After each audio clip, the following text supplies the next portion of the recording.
Hey, good afternoon. This is Julie. It is Friday, January 12th, 3:11 p.m. The markets are just now closing. And boy, oh boy, we had another wild day as far as markets closing on all-time highs, the equity indexes, new records. We'll take a look at that. The 6E, that was a huge story today. That started taking off once the Germans were able to get their government in place. Um, and you had gold taking off because of the seasonal factor as well as some inflation coming online for the first time. First time in 11 months today, we had a bit of inflation come out with some prints this morning earlier on that CPI number. We can take a look at that right now. Let's see.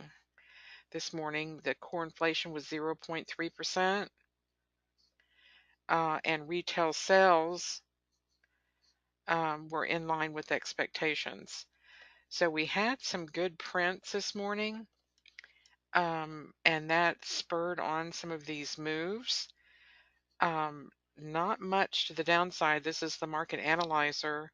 You can see that dollar did not rally.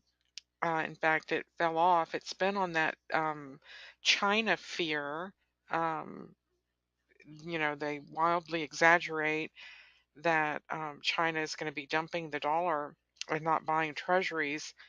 And Forbes, fortunately, came out and debunked that story, saying that China has too many FX reserves to be dumping the dollar. It ain't going to happen. So I would expect to see that dollar turn around at some point and start climbing up. Despite all the other macroeconomics. I mean, it cannot stay depressed. These markets are rallying now on great news. We've gotten so many companies that are moving their manufacturing plants back to the United States, committing capital, committing expansions, giving their employees raises and bonuses. So this is starting to work, that tax cut and the regulations, um, getting rid of all those red tape.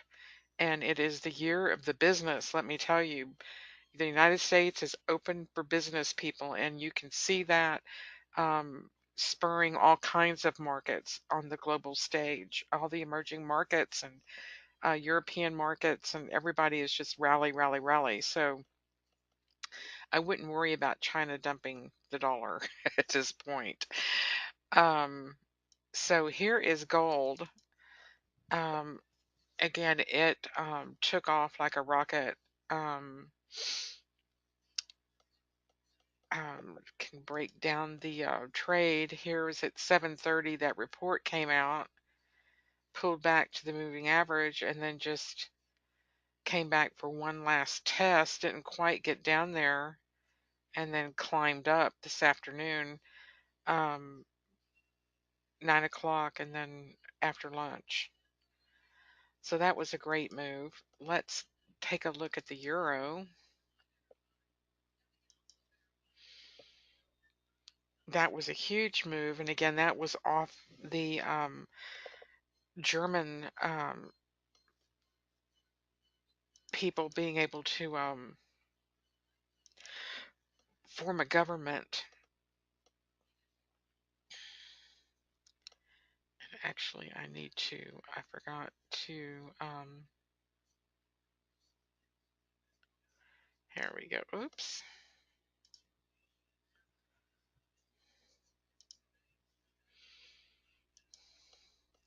Call me fumble fingers.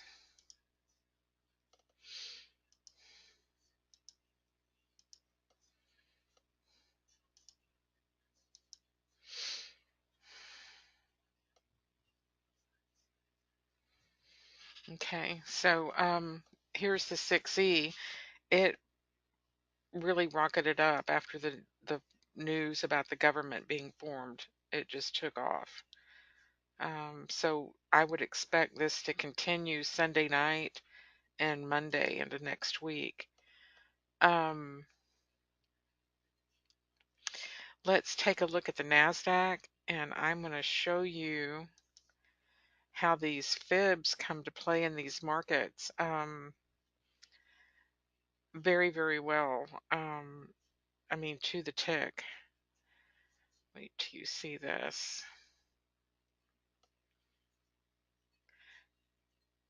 Normally, when you have a V shape, well, let me go back and start over.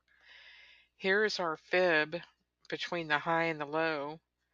Market took off, came to the first fib level, just a couple of ticks shy of it, pulls back to the top fib line. That's your 38.2. Here's your 50 and your 61.8. So it's a 38.2 to the nose, and then it turns around and reverses back up. Now this was a slow grind up again. So it's hard to trade, especially when you're going against the grain.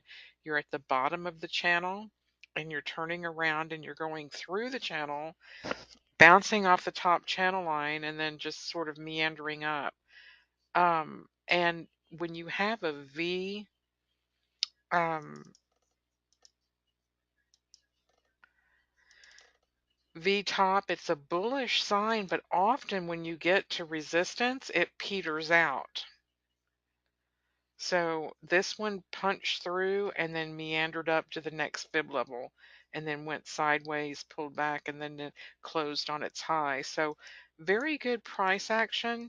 It's just that you have to be patient and trade in the direction of the market analyzer. You can see it's pulling back just a little bit here, choppy top, but it did follow the fibs very well.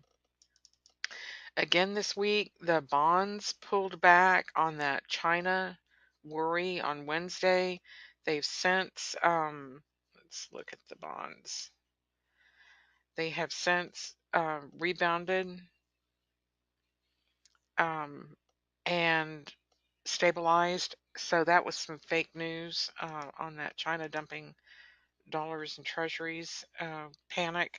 But I tell you what, just the thought of that happening sent the bond market down so hard. So that's not good to report about unless you really know what you're reporting about. And that goes with this politics stuff. They don't realize that, what they say will impact the market. They need to be more careful about verifying things before releasing them or acting on them. Okay, enough preaching. So the markets are healthy. Crude is up.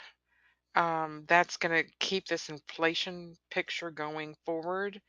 Um, the commodities, they kept saying this was going to be the year of the commodities. The agriculture has not turned around. They had a report out today, was not helpful at all. So the agricultural products are still, depressed. It is in a bear market for those. And but otherwise, I mean, this is just phenomenal. So, way to go, Donald Trump. Your policies are making a huge impact in the market. So, this is Julie, JOTA Trading Strategies. Hope you have a great weekend and come back next week for some more market wrap ups or join the trade room. And we'll put the trading templates up and try to catch a trend reversal as they happen in the market to get some of these trades in the direction that they go in. All right. Take take it easy and we will see you next week. Thank you.